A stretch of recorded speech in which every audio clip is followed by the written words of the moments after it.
தமிழை வணங்குகின்றேன், ஆண்புகழ் வள்ளுவரை வணங்குகின்றேன், என் அன்னை தந்தையை வணங்குகின்றேன். அனைவருக்கும் வணக்கம். இன்றைக்கு ஒரு சிறிய கதை. என்ன கதை என்றால், ஒரு நாள் ஒரு காட்டில் 2 மரம் பக்கத்தில் இருந்துச்சாம். ஒரு மரத்தில் தேன் கூடு இருந்துச்சு, இன்னொரு மரத்தில் ஒரு காக்கா கூடு கட்டி உட்காந்துருந்துச்சு. அதில் வாழ்ந்துக்கிட்டு இருந்துச்சு. தேன் கூட்லேயும் தேனீகள் இருந்துச்சு. காக்கா பார்த்துக்கிட்டே இருந்துச்சான். 1.5 மாதம் 1 மாதம் சேர்த்து வச்சுட்டு இருந்த தேனெல்லாம் மனிதர்கள் எடுத்துகிட்டு போகிறதையும் பார்க்குது, அவங்க சேர்த்து திரும்பி வச்சுக்கிட்டு இருந்ததையும் பார்த்துக்கிட்டே இருந்துச்சான். ஒரு நாள் அதை கன்ஃபியூஸ் ஆகி கேட்டுச்சான், நீங்கள் கவலையே பட மாட்டீங்களா? நீங்கள் சேர்த்து வைக்கிற தேன்லாம் மனிதர்கள் ஈஸியாக எடுத்துகிட்டு போயிடுறாங்க, நீங்கள் அதெல்லாம் நினச்சி கவலைப்படாமல் திரும்பி சேர்த்துக்கிட்டே இருக்கீங்களே, உங்களுக்கு கவலையே இல்லையா அப்படின்னு கேட்டுச்சான் அந்த காக்கா.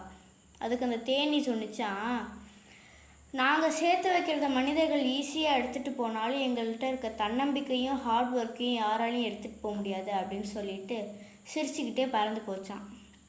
இந்த காக்கா யோசிச்சான், நம்மள்ட்ட எதுவும் எடுத்துகிட்டு போக மாட்டாங்க, நம்ம சந்தோஷமாக இருக்கலாம் அப்படின்னு நினச்சிச்சான். இந்த தேனி சொன்னதுலேருந்து நம்ம 2 விஷயத்தை எடுத்துக்கணும். என்னென்னா, தன்னம்பிக்கையும் படிப்பையும் நம்மள்ட்ட யாராலையும் எடுத்துக்க முடியாது, அதை நீங்கள் வளர்த்துக்கிட்டே இருக்கணும், என்றைக்கும் அதை விட்டுறக்கூடாது. 2வது விஷயம், ஏதாவது நஷ்டம் ஆயிடுச்சுன்னா அதை திரும்பியும் ஈடுகட்டுறதுக்கு நம்ம திரும்பி உழைக்கணும். அது நஷ்டமாயிடுச்சுன்னா அது அப்படியே உட்காந்துருந்தோம்னா நம்மளுக்கு திரும்பி நஷ்டம்தான் ஆகும். அதனால் நம்ம திரும்பியும் போராடினோம்னா அதை நஷ்டத்தை ஈடுகட்டிடலாம்.